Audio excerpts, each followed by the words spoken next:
السلام علیکم۔ آج ہمارا موضوع ہے کہ اینجیوپلاسٹی کے بعد کی زندگی۔ جب کسی مریض کی اینجیوگرافی اور اینجیوپلاسٹی ہو جاتی ہے تو اس کے بعد زندگی کیسے گزارنی چاہیے، کھانا کیا کھانا چاہیے، نماز وغیرہ کس طرح پڑھنی چاہیے، روزہ رکھنا چاہیے یا نہیں، سحری افطاری، سفر کرنا چاہیے نہیں، عمرہ حج پہ جانا چاہیے یا نہیں جانا چاہیے، اور اگر کوئی جاب ہے جن کی تو اینجیوپلاسٹی کے بعد کب جاب ریزیوم کرے۔ ان سارے سوالوں کے جواب آخر تک ویڈیو دیکھیں گے تو پتہ چلے گا۔ سب سے پہلے ہم آتے ہیں کہ کھانے پینے کے لحاظ سے کہ اینجیوپلاسٹی ہو جائے تو کھانے پینے کے لحاظ سے اگر کوئی پیچیدگی نہیں ہے، جو پلاسٹی سمپل ہوئی ہے، کوئی پھیپھڑوں میں پانی نہیں گیا، دل بہت زیادہ کمزور نہیں ہے، تو جو نارمل گھر کا کھانا ہے، چاہے وہ چھوٹا گوشت، بڑا گوشت، مچھلی، مرغی، سب کچھ مریض انڈا، دودھ، دہی، لسی کھا سکتا ہے۔ کچھ چیزوں کا احتیاط کرنا ہے، نمک کم اور تیل کم ہونا چاہیے کھانوں میں، جیسے کڑھائیاں، نہاریاں یا بہت زیادہ تیل میں آئلی تلی ہوئی چیزیں، زیادہ گرم مسالے، یہ نہیں ہونا چاہیے۔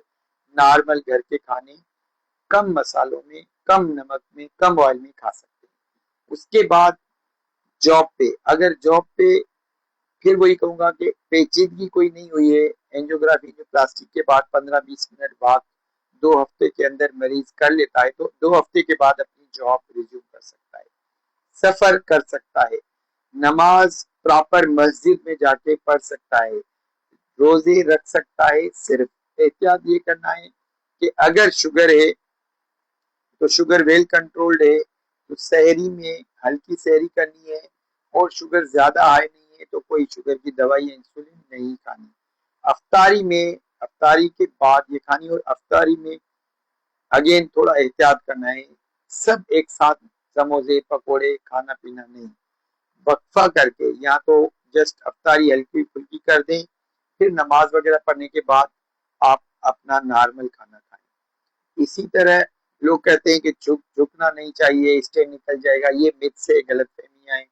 سیڑھیاں نہیں چڑھنی چاہیے، گھر الگ سے کرائے پہ یا رشتے داروں کے گھر چلے جاتے ہیں، ایسا کچھ نہیں ہے۔ اگر آپ کی نارمل طریقے سے ان کمپلیکیٹڈ کوئی پیچیدہ میں بار بار کیوں کہہ رہا ہوں کہ ایسے بھی لوگ ہیں جن کی اینجیوگرافی اینجیوپلاسٹی میجر ہارٹ اٹیک کے بعد ہوئی تھی اور دل بہت کمزور ہو گیا ہے، بیٹھے بیٹھے سانس پھول رہا ہے، اب یہ والا مریض تو فوراً نہ جاب پہ جائے گا نہ سیڑھیاں چڑھے گا، اور ڈیفینیٹلی روزہ بھی اس کے لیے رسکی ہو سکتا ہے۔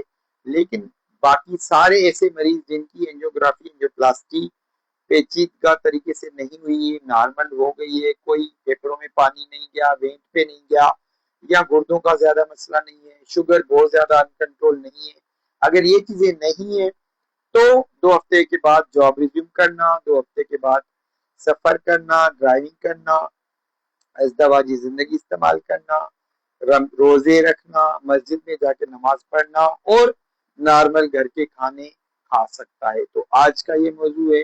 آپ کے ذہن میں اگر کوئی اور سوال ہے یا آپ کے مائنڈ میں کوئی اور پوائنٹ ہے تو آپ کمنٹس میں سوال کر سکتے ہیں۔ اگر آپ کو ویڈیو صحیح لگا تو زیادہ سے زیادہ لوگوں کے ساتھ شیئر کریں۔ ڈاکٹر گلزار علی، NICVD کراچی۔